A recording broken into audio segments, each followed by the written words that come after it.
बगैर इस्तीफ़ों के लॉन्ग मार्च करने जा रहे हैं। आपकी ये तहरीक एक बार फिर नए सिरे से शुरू होने जा रही है। मुख्तलिफ शहरों में जाएंगे, महंगाई मार्च करेंगे, फिर लॉन्ग मार्च होगा।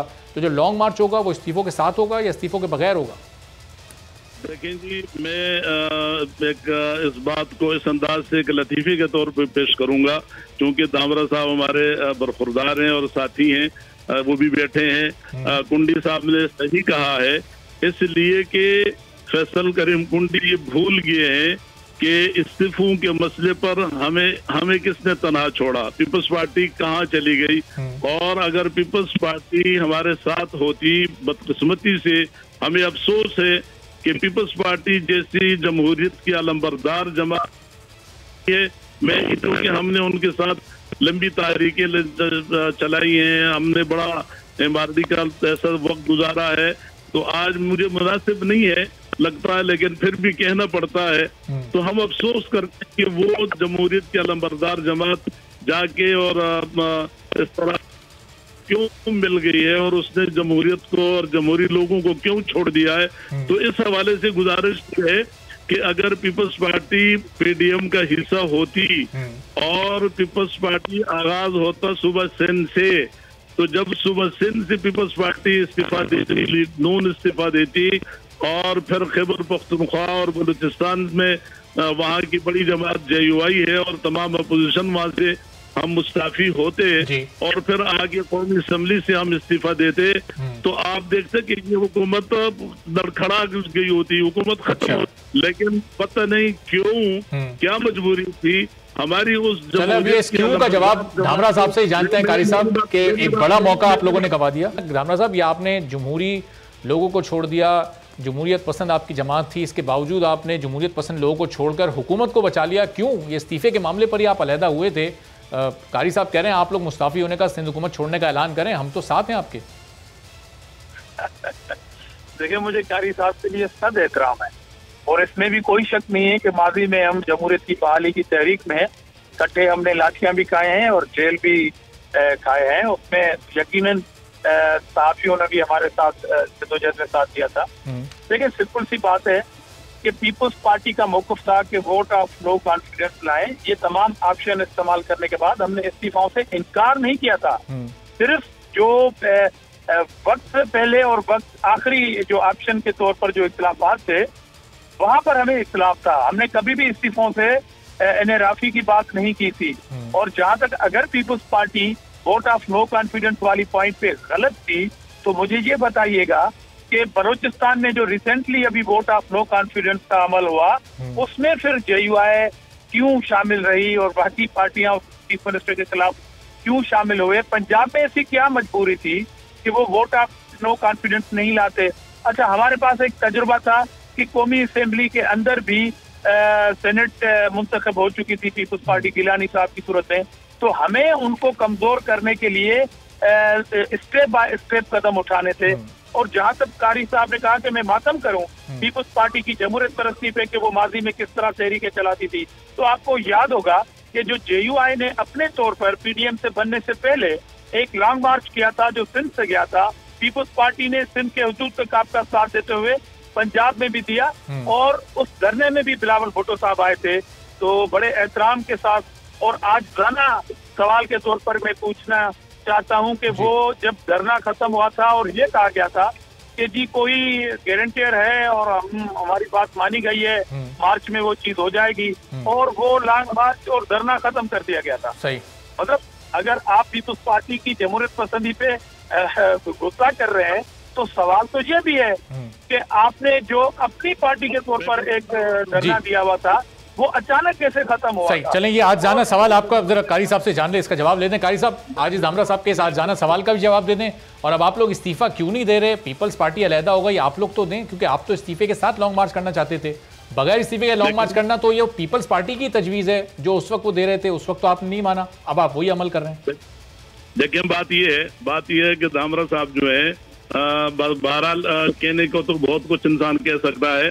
गुजारिश ये है कि इन्होंने अदम एतमाद की बात की है, तो पंजाब बलूचिस्तान में जो अदम एतमाद की बात आई है, वहाँ हुक्मरान जमात ने वजीर आला के खिलाफ मैदान में आई और उसके साथ मेरा पोजीशन ने साथ दिया। एक, हम वहाँ हुकूमत कहीं से नहीं हुए, हम जो सुने, मेरी बात सुन लेना, जहां तक इस बात का सवाल में एतमाद ला रहे हैं तो कौमी असम्बली में हमारे पास वो क्या अददी का हैसियत हमारी क्या है, और फिर पंजाब असम्बली में पीपल्स पार्टी के 6 अरकान हैं। अब भला एक तरफ 6 अरकान और 6 अरकान वाली जमात कहते कि हम आदमी एतमाद लाए, किस तरह आदमी एतमाद लाए? आप उस जमात को तो एतमाद में लो, उसके साथ रहो कि जिसकी तादाद ज्यादा है उसके साथ मिलकर आदमी एतमाद लाओ, फिर ठीक है। लेकिन पीपल्स पार्टी खुद जो है वो पीडीएम को छोड़ कर गई है। पीपल्स पार्टी को पीडीएम ने निकाला नहीं है। अच्छा। ये रिकॉर्ड पे रहे कि पीडीएम को छोड़ कर गई है। और रहने की शराइत इतनी सख्त थी तो वो शराइत शायद पीपल्स पार्टी पूरे करने की पोजीशन में नहीं थी। नहीं ऐसा ना करे ना। अच्छा, आप पता नहीं कि मेरी बात को पूरा सुने। जी आप बताएं। पीपल्स पार्टी पीडीएम को छोड़ कर गई है। अच्छा। और पीडीएम के जो अमल किया या एनपी ने, तो जब पीडीएम ने उनसे एक किस्म का जिस तरह होता है सवाल किया, वो इनको बहुत बुरा लगा और उसका जो जवाब मिला वो जिस अंदाज का था, बहरहाल मैं उस तरफ नहीं जाता हूँ। रहा मसला हमारे उसका आजादी मार्च का, तो हमने बिल्कुल आजादी मार्च किया। हमारे साथ अगर नहीं, वो खत्म अचानक खत्म क्यों हुआ? वो धामरा साहब का सवाल ये था, अचानक कैसे खत्म हो गया वो? जिस तरफ जैसे शख्सियात हमारे साथ हमारे प्रोग्राम में शामिल हुई या सिंध के बॉर्डर तक पीपल्स पार्टी ने हमारे इस्तेकबाल किया, अगर ये सिर्फ इस्तेकबाल की हद तक न होता और पीपल्स पार्टी हमारे साथ इस्लामाबाद तक जाती तो फिर क्या होता? इसी तरीके से उस वक्त अगर मुस्लिम लीग नून भी पंजाब के बॉर्डर से लेकर इस्लामाबाद तक हमारे सिर्फ इस्तेकबाल पे इत्तेफाक न करती, वो हमारे साथ होती, तो फिर क्या होता? और इसी तरीके से एएनपी साहब, ये तो आपको फिर इन लोगों को पहले से एतमाद में लेना था ना, वो तो आपने एतमाद में लिए बगैर वो कदम उठाया, इसलिए इन्होंने एक हद तक आपका साथ दिया। धामरा साहब, कारी साहब ये कह रहे हैं कि आपको पीडीएम से मौलाना साहब ने या पीडीएम ने तो नहीं निकाला, आप लोग खुद अलहदा हुए हैं और आप लोग इन पर इल्जाम डालते हैं कि हमें अलहदा कर दिया गया। आज कारी साहब की इस स्टेटमेंट को आप अपनी ब्रेकिंग न्यूज बना दें कि पीडीएम ने पीपल्स पार्टी को नहीं निकाला था। देखिए, शोकास किसने इशू किया और क्या माजी में इतिहाद में। कारी साहब मैं आ रहा हूँ आपकी तरफ, धामरा साहब को पॉइंट मुकम्मल करने दें। जी धामरा साहब। नंबर 1 कि क्या माजी में भी इतिहाद में कभी किसी पार्टी को शोकास नोटिस दिए हैं, या पीपल्स पार्टी इतिहाद के तमाम जमायतें और मुस्लिम लीग नून की कोई मातहत थी कि आप शोकास नोटिस दे रहे हैं? अच्छा, दूसरी बात यह है कि वो जो मौलाना साहब गिला कर रहे हैं कि हमारे साथ इस्लामाबाद में जाते, तो मौलाना साहब यहाँ पर हमने आपका भरपूर इस्तकबाल किया, पंजाब में किया, और कंटेनर पे मौलाना साहब के आने से पहले बिलावल भुट्टो जरदारी साहब मौजूद थे, और ये आपका सिर्फ जेयूआई का आजादी मार्च था, कोई मुत्तहिदा अपोजिशन का नहीं था। और जब आपने खत्म किया तो अपने तौर पर कर लिया। मेरा तो बुनियादी सिर्फ आजदाना ये सवाल था जिसका जवाब नहीं आया। और दूसरी बात, चलो पीपल्स पार्टी अलग हो गई, हमारे पास 6 वोट हैं, हम तो कह रहे थे कि अक्सरियत आपके पास है, आप हिम्मत करें, वोट ऑफ नो कॉन्फिडेंस लेके आए। उनकी सफों में धराड़ें थी और आप देखते कि किस तरह वोट ऑफ नो कॉन्फिडेंस कामयाब होता। चलो वो बात भी गुजर गई, मगर अब इशू ये है कि हुकूमती अराकीन ने बलोचिस्तान के चीफ मिनिस्टर के खिलाफ अगर वोट ऑफ नो कॉन्फिडेंस लाए तो आप क्यों हिस्सा हुए? क्योंकि पीडीएम की तो पॉलिसी नहीं है वोट ऑफ नो कॉन्फिडेंस की, नंबर 1। और दूसरी बात, अभी जो आपने मार्च का ऐलान किया है उसमें बेहतर है कि आपकी 50 इस्तीफा हैं, 30 हैं, 100 हैं, इस्तीफा देके अपने मौकफ के पासदारी के लिए इस्तीफा देना। जरूरी नहीं है आपकी इस्तीफा से हुकूमत गिर जाए, मगर कौम ये देखे कि आपने जो बात की पीपल्स पार्टी से इख्तिलाफ करके आपने पीपल्स पार्टी को निकाला।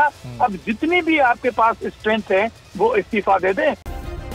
सब्सक्राइब करें और बेल दबाएं ताकि कोई खबर रह न जाए।